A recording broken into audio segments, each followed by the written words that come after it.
നമസ്കാരം മലയാളി വാർത്തയിലേക്ക് സ്വാഗതം.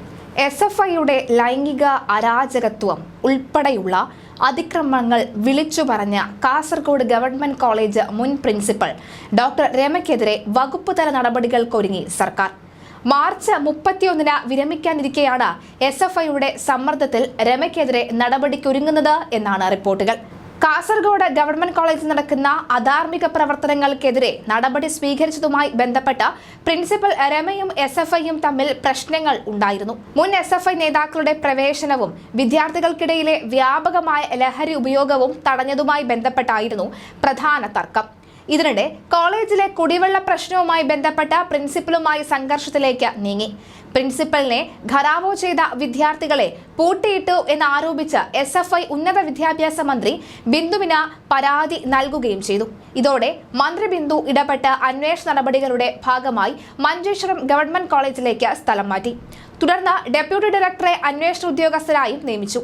2023 ഫെബ്രുവരിയിൽ നടന്ന സംഭവത്തിൽ നടപടി എടുക്കാതിരുന്ന ശേഷം മാർച്ച് 31-ന് വിരമിക്കാൻ പോകുന്നു എന്ന് മനസ്സിലാക്കിയതോടെ വകുപ്പ് തല നടപടികൾ അതിവേഗം തുടങ്ങുകയായിരുന്നു. മാർച്ച് 12-ന് കാസർഗോഡ് ഗവൺമെന്റ് കോളേജിൽ നടക്കുന്ന ഹിയറിംഗിൽ പങ്കെടുക്കാനാണ് നോട്ടീസ് അയച്ചിരിക്കുന്നത്. രമയെ പ്രിൻസിപ്പലിന്റെ ചുമതലയിൽ നിന്ന് നീക്കിയതിന് പിന്നാലെ കാസർഗോഡ് ഗവൺമെന്റ് കോളേജിലെ SFI പ്രവർത്തകരുടെ തോന്നിവാസങ്ങൾ തുറന്നു പറഞ്ഞു.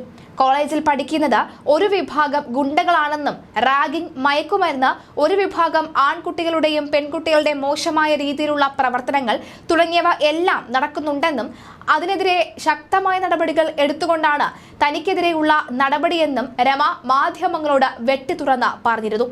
സദാചാര വിരുദ്ധ പ്രവർത്തനങ്ങൾക്ക് മുന്നിൽ നിൽക്കുന്നത് SFIക്കാരും മയക്കുമരുന്ന് പ്രവർത്തനങ്ങൾക്ക് മുന്നിൽ നിൽക്കുന്നത് MSFകാരാണെന്നുമാണ് വ്യക്തമാക്കുന്നത്. കോളേജിൽ 5% താഴെ വരുന്ന കുറച്ച് ഗുണ്ടകളുണ്ട്. അവരാണ് ഈ പ്രശ്നങ്ങൾക്ക് പിന്നിലെന്നും രമ അന്ന് വെളിപ്പെടുത്തിയിരുന്നു.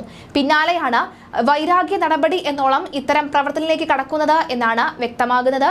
എന്തായാലും നിലവിൽ SFI ഗവർണറിന് മുന്നിൽ ഇട്ടുകൊടുത്ത പ്രിൻസിപ്പൽ നടക്കമുള്ള പേരന്ന് മാധ്യമങ്ങളിൽ വന്നപ്പോൾ തന്നെ പലരും ഈ പ്രിൻസിപ്പലിന് നൽകിയിരുന്നു. എന്തായാലും ഇത്തരത്തിൽ ചങ്കൂറ്റത്തോടുകൂടി SFIക്കെതിരെ മുന്നിൽ വരികയാണെങ്കിൽ അല്ലെങ്കിൽ ഇത്തരം പ്രവർത്തനങ്ങൾ വിളിച്ചു പറയുന്ന എല്ലാവരുടെയും ഗതി ഇങ്ങനെയുള്ള നടപടി ഭയന്നായിരിക്കും പലരും ഇതിനെക്കുറിച്ച്, പ്രധാനമായും സിദ്ധാർത്ഥിന്റെ മരണവിവരത്തെക്കുറിച്ച് ആരും പുറത്തു പറയാതിരിക്കുന്നത് എന്ന ആക്ഷേപവും ഉയരുകയാണ്.